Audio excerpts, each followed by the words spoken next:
Que ça.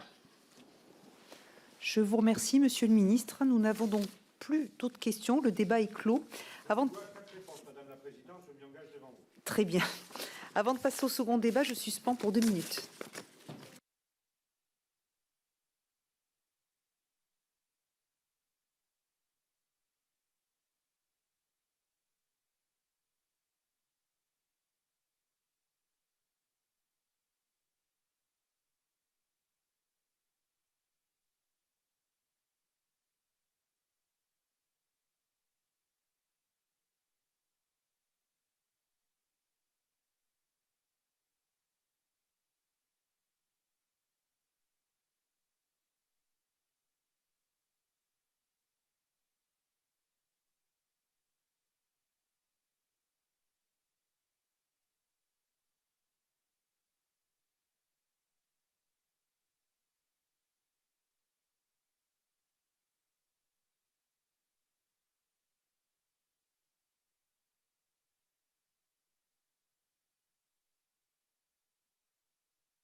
Reprise de la séance.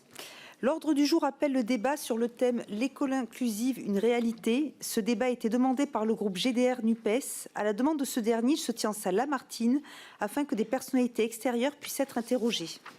La conférence des présidents a décidé d'organiser ce débat en 2 parties. Nous commencerons par une table ronde en présence de personnalités invitées d'une durée d'1 heure. Puis nous procéderons, après avoir entendu une intervention liminaire du gouvernement, une nouvelle séquence de questions-réponses d'une durée d'1 heure également. La durée des questions et des réponses sera limitée à 2 minutes sans droit de réplique.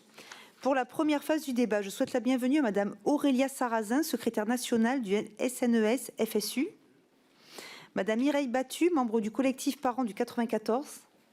Et Monsieur Éric Delmar, défenseur des enfants, adjoint au défenseur des droits en charge de la défense et de la promotion des droits de l'enfant. Je vais donner maintenant la parole à chacun de nos invités pour une intervention d'environ 5 minutes chacun. Pour commencer, la parole est à Madame Aurélia Sarrazin. Mesdames, Messieurs, bonjour. Merci d'abord pour cette invitation et pour nous entendre sur ce sujet ô combien important pour nous. Relever le défi de l'inclusion, rendre les élèves autonomes, c'est ce pourquoi les personnels d'éducation, d'enseignement et de santé s'engagent au quotidien, avec au premier rang les accompagnantes d'élèves en situation de handicap. Pour relever ce défi, il faut assurer aux élèves un environnement stable, serein, adapté, qui prenne en compte les besoins spécifiques de l'élève et leur permette d'évoluer et d'accéder à l'autonomie. Bref, du temps, des infrastructures, de l'accompagnement humain de qualité.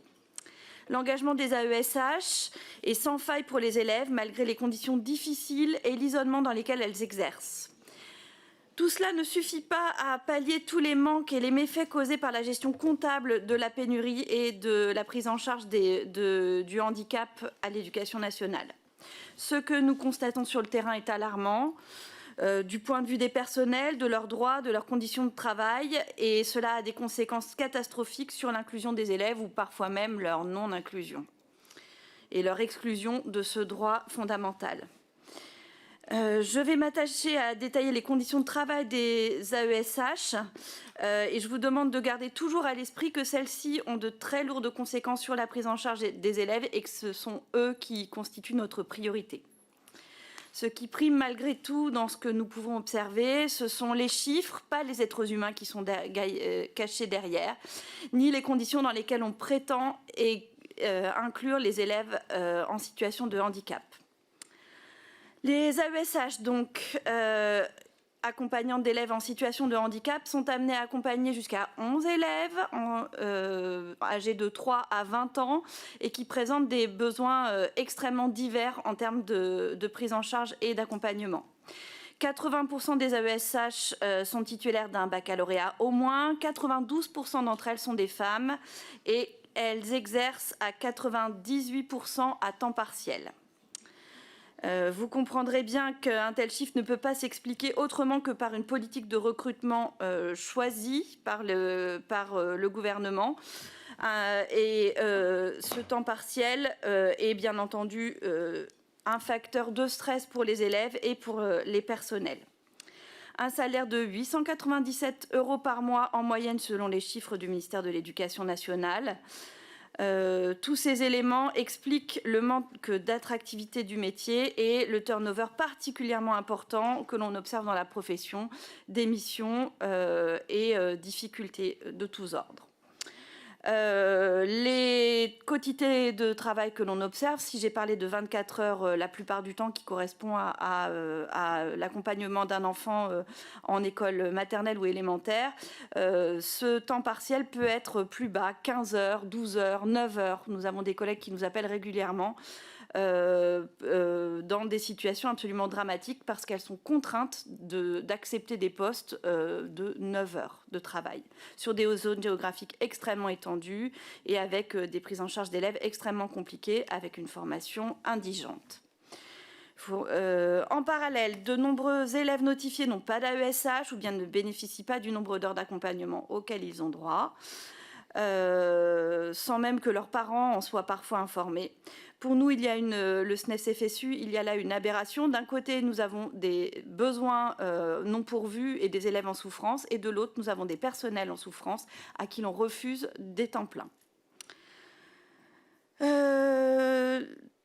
Excusez-moi, j'ai perdu le fil, mais c'est pas grave.